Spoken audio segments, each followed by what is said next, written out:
I worked 2 jobs to support my family. In the early mornings, I was a baker at the local supermarket. I went in at 5 a.m. and came out at 10 a.m. every day of the week except Sunday. After my bakery job, I had a couple hours to spend with my wife and kids if they were home from school, get a bite to eat, maybe take a nap or a shower, and then I was off to my second job as an Uber Eats delivery driver. I usually started my deliveries in the early afternoon, trying to get the tail end of lunchtime. Then I would go till 7 or 8 p.m. to get the peak dinner hours. I could never get through any more than that, as by that point I've been up for almost 14 hours, and I've driven all over a dozen times. One night, my wife called me around 6:30 asking me to come home to spend time with her and the kids. I told her I would finish my last delivery, which luckily wasn't too far from the house. Then I'd head home. The house is in the neighborhood right next to ours, so it felt like I was delivering to a neighbor when I parked by the curb at the address. I got out of my car with the food and walked up the path to the door, knocking a few times.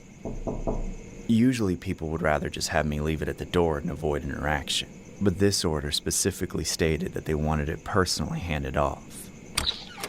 When the door opened and I saw the customer, I wished I could have changed that. He was this huge muscular man who stood a foot over me. His entire body, including his face, was covered with black tattoos. They all looked like prison tattoos, so I knew this guy was definitely in a gang. He didn't say anything to me. He just stared at me with this frightening mean glare.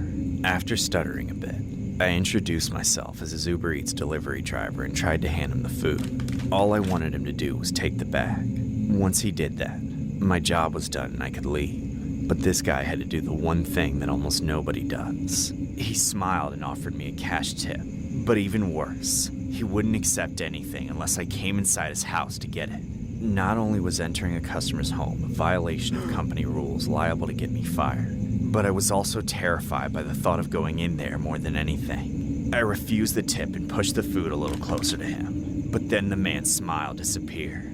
He demanded I go into the house to receive my tip. I said no once again, and before I could even close my lips, the man grabbed my arm.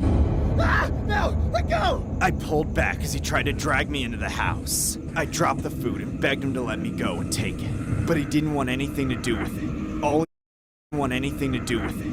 he wanted was me.